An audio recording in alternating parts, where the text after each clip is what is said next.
Hello guys welcome back. അപ്പം നിങ്ങൾ തമിഴൻ കണ്ടതുപോലെ കേസായി കലിപ്പായി. ഞാൻ എന്താ ഇപ്പൊ ചെയ്യ? നമ്മളിവിടെ കൊല്ലത്ത് നമ്മൾ വെറുതെ ഇരുന്ന് നമ്മുടെ പേരിൽ കേസായി. നമ്മളല്ല, എന്റെ പേരിൽ അമ്മയുടെ പേരിൽ എന്റെ പേരിലാണ് സംഭവം കേസായിട്ടിരിക്കുന്നത്. ബിഷപ്പ് എന്ന് പറഞ്ഞ ആ പുള്ളിയെ കൊണ്ട് കേസ് കൊടുത്ത എന്തിന്റെ നമ്മളെല്ലാരും സപ്പോർട്ട് ചെയ്തിട്ടാണ് കൂടുതലും കാര്യങ്ങൾ നമ്മൾ പറഞ്ഞേക്കുന്നത്. ഇപ്പം ലൈവിലാണെങ്കിലും ഇങ്ങനെ ഒരു ക്വസ്റ്റ്യൻ വന്നായിരുന്നു. അപ്പോഴും ഞാൻ ഇങ്ങനെ തന്നെയാണ് റിപ്ലൈ എടുത്തത്. വീടിന്റെ കാര്യം നമ്മൾ തന്നെയാണ് നോക്കേണ്ടത്. അവർക്ക് പിന്നെ തന്നവർക്ക് പിന്നെ ഉത്തരവാദിത്തം ഇല്ല എന്നുള്ള കാര്യം പറഞ്ഞു. പറഞ്ഞു നമ്മുടെ പേര് കേസായി. നന്ദിയുണ്ട് വളരെ. പണ്ടേ പറഞ്ഞത് എന്റെ പേരിൽ ഇതൊന്നും വലിച്ചിടല്ലേ ഞാനില്ല ഈ കാര്യത്തില്. ഇതിനിപ്പോ വള്ളിയായി. നീ കൈപറ്റാൻ പോണം. മറ്റേ ഇങ്ങനെ വക്കീൽ നോട്ടീസ് വന്നിട്ടുണ്ടെന്നാണ് ഇപ്പൊ പറയുന്നത്.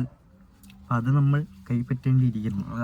കോട്ടയത്തോട്ട് പോകാൻ അതിപ്പോ കൈപ്പറ്റാനായിട്ട് ഞാൻ പോകേണ്ട ആവശ്യമില്ല. എന്റെ അഡ്രസ്സ് കാര്യങ്ങളൊക്കെ ആണെങ്കിൽ കൊല്ലത്തായിരുന്നു. അങ്ങനെയാണ് വല്യമ്മ പറഞ്ഞേക്കുന്നത് കേട്ടോ. അപ്പം ആവശ്യമില്ല. എന്റെ പേര് എന്തെങ്കിലും കേസ് ഉണ്ടെങ്കിൽ എന്റെ ഈ അഡ്രസ്സൊക്കെ ഇവിടാണ്. അപ്പം എന്തുവാണ് പറയാനുള്ളത്? വളരെ സന്തോഷം. നല്ലൊരു സംഭവമാണ്. നമ്മൾ ഒരു കാര്യത്തിന് നമ്മൾ ഇടപെടാതിരുന്നിട്ട് നമ്മുടെ പേരിലും കേസായി കിട്ടി. എന്തായാലും അതാണ്. ഇപ്പൊ ഒന്നും ചെയ്യാൻ പറ്റത്തില്ല. നമ്മുടെ സൈഡിൽ നിന്നൊരു റിപ്ലൈ ആണല്ലോ, അതിന്റെ ഒരു ഭാഗമായിട്ട് ഒരു വീഡിയോ ഇടാന്ന് വിചാരിച്ച്. ഞാൻ എപ്പോഴും ഈ വീട് വെച്ച് തന്നവരെയും സ്ഥലം തന്നവരെയാണെങ്കിലും ഞാനൊരു ഇച്ചിപ്പോന്ന് ഞാൻ പറഞ്ഞിട്ടില്ല. എല്ലാവർക്കും വളരെ നന്ദി.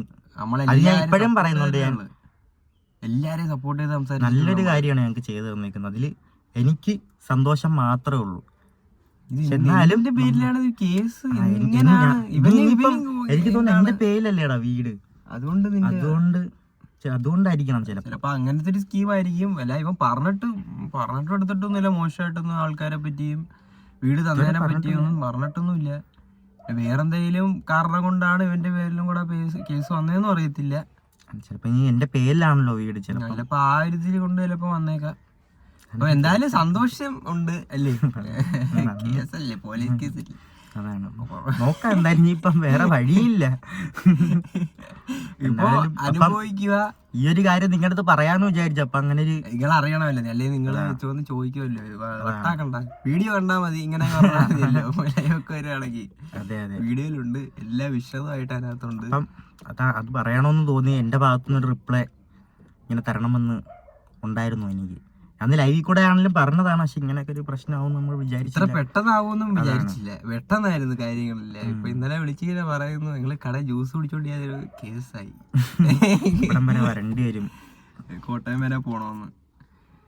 ഞാൻ നിക്കുന്നതാണേലും കൊല്ലത്താണ്. എന്റെ പഠിത്തവും ഒരു ബന്ധവും ഇല്ല, ഒരു കാര്യമില്ലാതെ വല്ല കാര്യം ഉണ്ടായിരുന്നു.